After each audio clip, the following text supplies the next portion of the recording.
Persenjataan militer merupakan peralatan berteknologi tinggi. Untuk menjamin kehandalan dan keunggulan di medan tempur, persenjataan militer dibuat dengan bahan berkualitas tinggi. Perpaduan teknologi tinggi, material berkualitas, dan faktor-faktor lainnya menjadikan harga persenjataan tidak murah. Video ini akan mengulas harga-harga persenjataan dan kendaraan militer, utamanya yang dimiliki oleh TNI. Harga dari sebuah senjata tergantung dari banyak hal. Faktor yang mempengaruhi harga pembelian senjata diantaranya adalah banyaknya jumlah unit yang dibeli, kesepakatan transfer teknologi, hingga kebijakan politik antara negara penjual dan pembeli, sehingga jenis senjata yang sama bisa saja memiliki harga yang berbeda-beda. Kita mulai dari harga peluru atau amunisi. Ada berbagai jenis dan ukuran amunisi. Yang paling banyak digunakan TNI adalah peluru kaliber 5,56 x 45 mm dengan tipe MU5TJ buatan PT Pindad. Peluru ini digunakan untuk senapan serbu SS-1 dan SS-2 sebagai senjata standar TNI. Sayangnya, PT Pindad maupun TNI tidak merinci berapa harga amunisi yang dipasok PT Pindad untuk TNI. Namun, kita bisa melihat berapa harga amunisi dari sumber data luar negeri. Harganya tidak akan jauh berbeda, karena impor produk, baik barang mentah maupun barang jadi untuk kebutuhan pertahanan Indonesia, dibebaskan dari bea masuk. Hal ini sesuai dengan Peraturan Menteri Keuangan Nomor 29/PMK.04/2008. Kita coba lihat harga peluru yang dijual di Amerika Serikat. Peluru 5,56 mm atau 223 Remington dengan merek Winchester dijual seharga $10,75 per box dengan isi 20 butir. Jadi, harga per butirnya adalah $0,53 atau sekitar Rp7.500 per butir. Tetapi, itu adalah harga komersial, di mana terkandung komponen merek, keuntungan distributor, dan keuntungan penjual. Sedangkan harga untuk pengadaan militer umumnya lebih murah, karena selain membeli dalam jumlah besar, juga tidak ada komponen biaya di atas. Amunisi yang setara dengan MU5TJ yang diproduksi Pindad adalah amunisi SS-109 atau M855 dalam nomenklatur militer Amerika. Harga amunisi untuk militer dapat kita lihat pada laporan pengadaan Angkatan Darat Amerika Serikat tahun anggaran 2011. Memang, ini dokumen 9 tahun yang lalu. Hal ini karena dokumen semacam ini baru dibuka ke publik setelah beberapa tahun. Dalam laporan tersebut disebutkan terdapat pengadaan amunisi M855 sebanyak 2.509.197 butir dengan nilai pembelian $717.500. Itu artinya harga satu butir peluru adalah 28 sen atau jika dirupiahkan menjadi Rp4.000. Itu harga tahun 2011. Untuk harga saat ini, kita perhitungkan dengan laju inflasi kumulatif Amerika Serikat dari tahun 2011 hingga tahun 2020 sebanyak 14,7%. Hasilnya, harga saat ini sekitar Rp4.500 per butir. Jadi, harga satu butir peluru senapan serbu TNI dapat kita perkirakan antara Rp4.500 hingga Rp6.000 per butir. Masih berdasarkan data dari dokumen yang sama, inilah harga amunisi dari berbagai kaliber.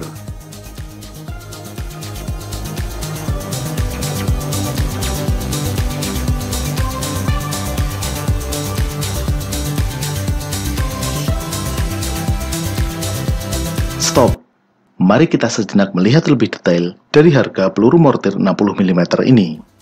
Peluru mortir dengan harga Rp7.518.000 ini terdiri dari beberapa komponen, dan inilah perincian dari masing-masing komponen. Bodi atau casing dari peluru mortir harganya Rp672.000, sirip mortir hanya Rp98.000. Cartridge penyala yang berfungsi menyalakan propelan saat mortir ditembakkan harganya Rp252.000. Propelan sebagai pendorong peluru mortir Rp168.000. Isian bahan peledak Rp200.000. Yang paling mahal ternyata adalah komponen fuse atau sumbu. Komponen ini yang berfungsi memicu ledakan mortir saat menghantam sasaran. Harganya mencapai Rp3.108.000, sekitar 40% dari keseluruhan harga peluru mortir. Komponen harga lainnya adalah biaya pengisian, perakitan, dan packing. Sekarang, kita melihat amunisi yang lebih besar. Peluru artileri kaliber 105 mm per butirnya berharga di kisaran 10 juta hingga 16 juta rupiah. Harga ini belum dilengkapi dengan fuse. Jika lengkap dengan fuse, harganya sekitar 15 hingga 20 juta rupiah. Harga fuse peluru artileri bervariasi tergantung tipenya. Yang paling murah adalah tipe impact atau point detonating, sekitar 1 juta rupiah. Sedangkan tipe multi option, di mana bisa disetel untuk impact, time delay maupun proximity, harganya mencapai 8 juta rupiah. Amunisi artileri berat kaliber 155 mm seperti untuk Caesar dan KH-179 tidak menggunakan amunisi dalam bentuk cartridge yang mana proyektil dan propelan dikemas dalam satu kesatuan, tetapi antara proyektil dan propelan terpisah. Harga proyektil 155 mm antara 6 juta hingga 17 juta rupiah, tergantung isian dan tipenya. Ini belum dilengkapi dengan fuse. Peluru tank tempur utama, semisal tank Leopard dengan meriam kaliber 120 mm, harganya bisa mencapai ratusan juta. Peluru tank 120 mm untuk keperluan latihan, semisal tipe M1002, harganya $3.500 atau sekitar 49 juta rupiah. Sedangkan peluru untuk menghancurkan tank lawan, yaitu tipe Armor Piercing Fin Stabilized Discarding Sebo tipe M829, harganya $10.120. Jika dirupiahkan adalah Rp141.680.000. Itu tadi adalah beberapa jenis peluru tanpa sistem pengendali. Ketepatan dalam mengenai sasaran sangat tergantung dari bidikan untuk senjata tembakan langsung. Untuk artileri, tergantung dari akurasi perhitungan dan penyetelan sudut tembakan. Untuk meningkatkan probabilitas perkenaan, dikembangkan senjata dengan sistem pengendali, disebut sebagai peluru kendali atau disingkat dengan akronim rudal. Peluru kendali memiliki probabilitas perkenaan sasaran jauh lebih tinggi dibandingkan peluru konvensional. Tetapi, akurasi yang tinggi ini harus dibayar dengan harga yang berkali-kali lipat lebih mahal. Sebagai contoh, rudal Hellfire yang terpasang pada helikopter Apache TNI Angkatan Darat, harga per unitnya adalah $117.000. Jika dirupiahkan menjadi 1,6 miliar rupiah. Komponen termahal dari peluru kendali adalah perangkat sensor dan sistem pengendali. TNI memiliki beberapa jenis rudal, mulai dari rudal anti-tank, rudal anti-pesawat, anti-kapal permukaan, rudal udara ke udara ke darat, dan lain-lain. Dan ini adalah kisaran harganya.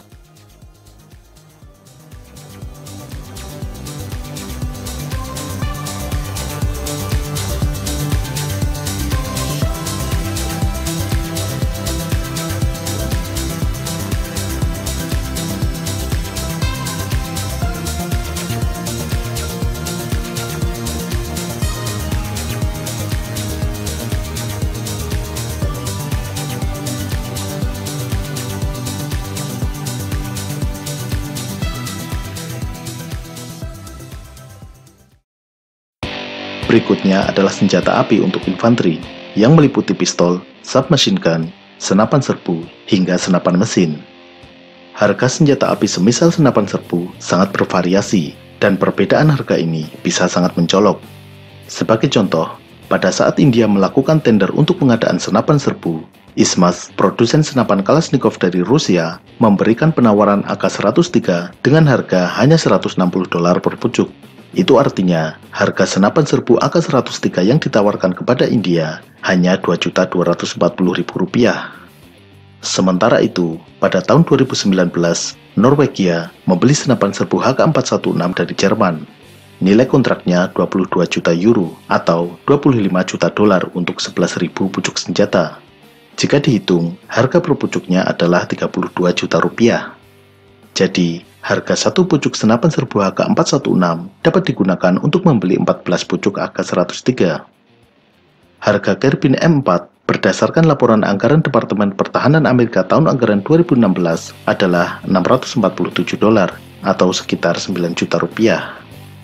Di Indonesia, pada kisaran tahun 2001, Polri melakukan pengadaan 4.000 pucuk senapan Kalashnikov, terdiri dari 3.000 AK-101 dan 1.000 pucuk AK-102. Dalam pengadaan ini, harga per pucuknya adalah $436,1. Jika dikuruskan dengan nilai sekarang, sekitar $6.105.000. Lalu, bagaimana dengan senjata produksi Indonesia? Dalam sebuah konferensi pers pada tahun 2009, Direktur Utama PT Pindad saat itu, Andik Avianto, menyebut harga satu pucuk senjata SS1 adalah 10 juta rupiah. Sementara itu, harga SS2 juga tidak jauh berbeda. Dalam sebuah liputan media, Kepala Departemen Engineering Divisi Senjata PT Pindad, Diding Sumardi, menyebut harga senapan serbu SS2 berkisar 9 juta hingga 10 juta rupiah, tergantung varian. Senjata sniper anti-material SPR-2 kaliber 12,7 mm dibanderol dengan harga 150 juta rupiah. Ini baru harga senapannya, belum termasuk teleskop pembidik. Dan berikut ini kisaran harga beberapa jenis senjata api yang digunakan TNI.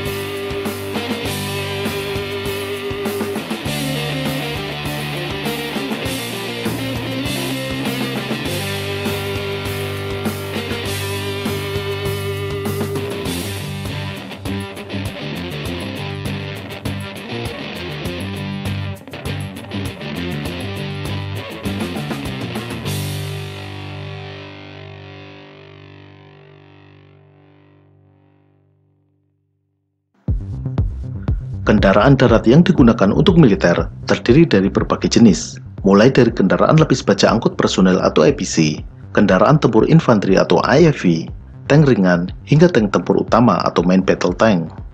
Tentu saja, harga kendaraan tempur ini sangat beragam.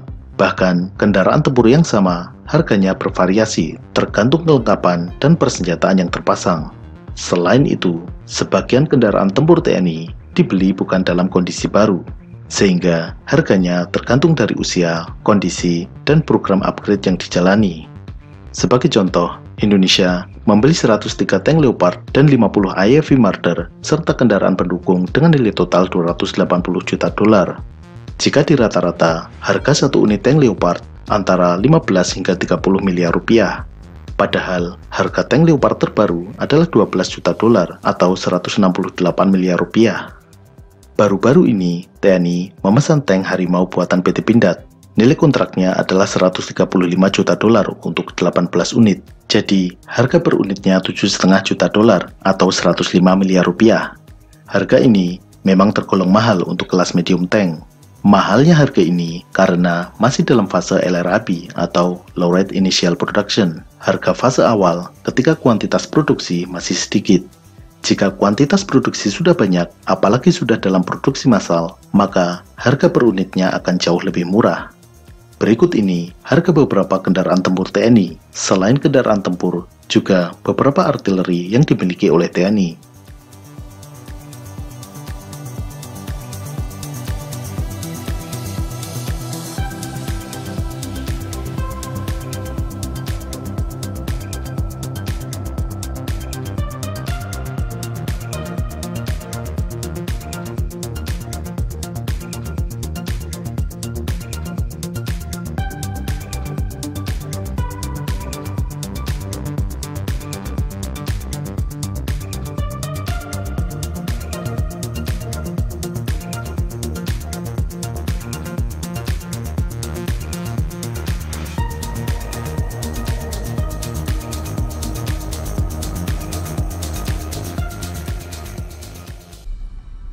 Sebagai peralatan berteknologi tinggi, pesawat terbang militer merupakan jenis alutsista dengan harga yang tergolong paling mahal, terutama untuk pesawat tempur.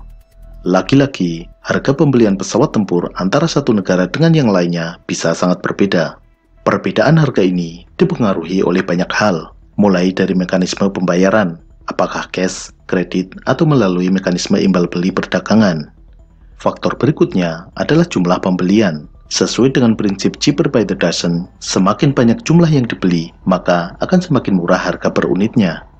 Faktor lainnya adalah paket program pelatihan, dukungan perawatan, kelengkapan senjata, suku cadang, kesepakatan transfer teknologi, dan lain-lain. Pada tahun 2010, Indonesia membeli 6 unit pesawat Sukhoi yang terdiri dari Su-27 SKM dan Su-30 Mk2. Rata-rata, harga per unitnya adalah 55 juta dolar atau 770 miliar rupiah. Sedangkan 6 unit Sukhoi Su-30 Mk2 yang didatangkan pada tahun 2014, harga per unitnya 83 juta dolar atau 1.162 miliar rupiah. Terdapat perbedaan harga yang cukup mencolok. Hal tersebut karena untuk memperkirakan harga per unitnya hanya berdasarkan nilai kontrak pembelian dibagi jumlah pesawat. Padahal dalam pengadaan pesawat tempur yang dibeli tidak hanya pesawatnya saja, melainkan juga paket pendukung lain yang sudah dijelaskan di atas. Berikut ini adalah beberapa harga pesawat terbang yang digunakan TNI, baik helikopter maupun pesawat bersayap tetap, mulai dari pesawat latih, pesawat angkut, hingga pesawat tempur.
Sekarang kita lihat harga dari kapal perang. Kapal laut umumnya dibuat berdasarkan pesanan, mulai dari ukuran, material, perlengkapan navigasi dan elektronik, hingga kelengkapan persenjataan ditentukan bersama antara pembeli dengan perusahaan pembuat kapal. Beberapa kapal TNI ada yang murni dibuat oleh PT PAL atau perusahaan galangan kapal swasta di Indonesia. Ada yang dibeli dari luar negeri, ada pula yang dibuat dengan kerjasama antara perusahaan dalam negeri dengan perusahaan asing. Hal ini menjadikan harga tiap unit kapal unik, artinya berbeda-beda tiap unitnya, meskipun masuk dalam kelas dan ukuran yang sama. Kapal patroli cepat kelas 28 meter buatan PT Pelindo Marine berharga 33 miliar rupiah. Kapal patroli cepat 40 meter, semisal KRI Cakalang 852 yang dibuat oleh PT Caputra Mitra Sejati, harganya adalah 74,5 miliar rupiah. Yang termahal adalah fregat kelas Marta Dinata, yang terdiri dari KRI Raden Edi Marta Dinata dan KRI I Gusti Ngurah Rai. Pembuatan kapal KRI Raden Edi Marta Dinata menghabiskan dana 340 juta dolar atau sekitar 4,7 triliun. Harga kapalnya sendiri adalah 2,9 triliun, sedangkan sisanya adalah untuk peralatan di dalamnya dan sistem persenjataan. Kapal selam memiliki harga berkali-kali lipat lebih mahal daripada kapal permukaan. Hal ini karena kapal selam membutuhkan teknologi tinggi dalam pembuatannya. Selain itu, material yang digunakan menuntut kekuatan yang lebih dibandingkan dengan kapal permukaan. Pengadaan 3 unit kapal selam kelas Changpuku memakan anggaran 1,14 miliar dolar. Artinya, harga 1 unit kapal selam tersebut adalah 380 juta dolar atau senilai 5,3 triliun. Itulah beberapa harga-harga dari persenjataan yang digunakan oleh TNI. Pada episode berikutnya, kita akan mengulas kapal selam terbaru yang dimiliki oleh TNI Angkatan Laut. Sampai jumpa.